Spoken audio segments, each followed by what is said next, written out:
All right, we're about to dive into some of the most unsettling experiments ever conceived. Let's get right into it.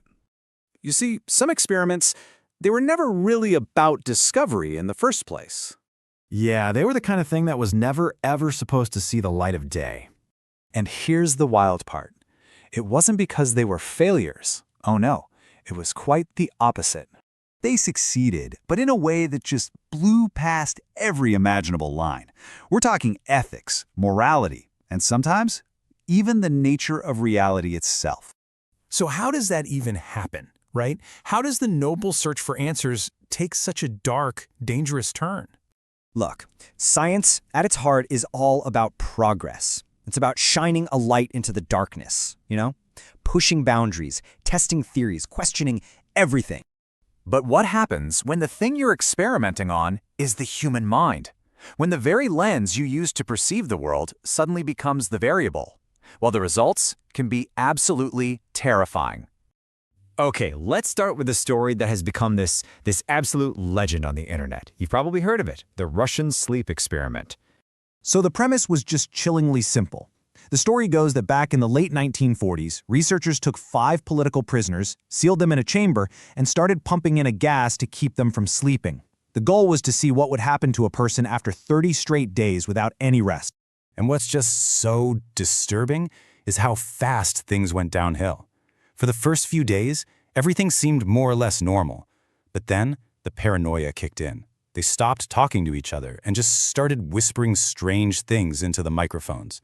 By day 10, the screaming started. Screaming so violently they were tearing their own vocal cords. By day 15, whatever was left of their humanity was just gone.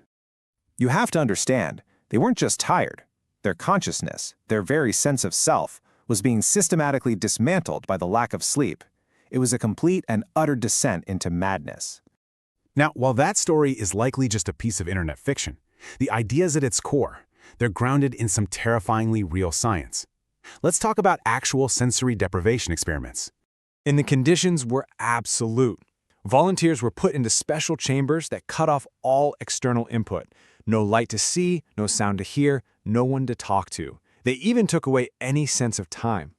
And here's the crucial thing. When the brain is starved of information from the outside, it doesn't just go quiet. It starts to generate its own reality. It actually begins to hallucinate, creating a world just to fill the void. It really shows you how much we rely on the outside world to keep our own minds anchored. Without it, people reported vivid hallucinations, hearing voices that weren't there, and experiencing this profound loss of who they were.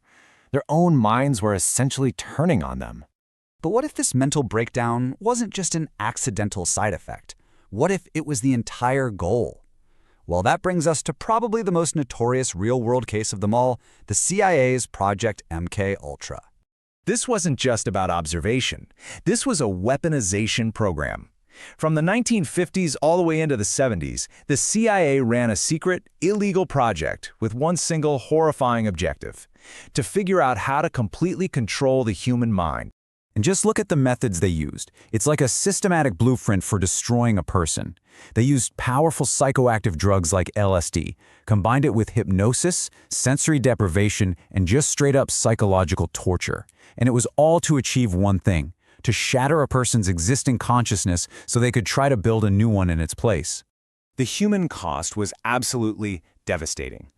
Many of the subjects, who were often unwitting participants, were left with permanent psychological damage. Their minds were broken, and for so many of them, there was no putting the pieces back together. So when you look at these 3 cases, a fictional horror story, real isolation studies, and a secret government program, a single terrifying conclusion starts to take shape.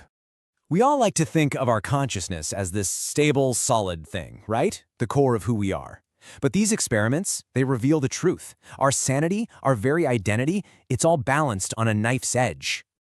And this is the most chilling realization of all. The damage isn't always temporary. When the fundamental structures of the mind are shattered, you can't always rebuild them. That break can be permanent. And this forces us all to ask a really profound question. In the quest for knowledge or for power, where do we draw the line? At what point is a potential discovery just not worth the risk? Because maybe the most important lesson from these dark chapters of science is a warning that when you stare too long into the abyss of the human mind, you might unleash something that can't be contained. The answer you find might be far more dangerous than the question you started.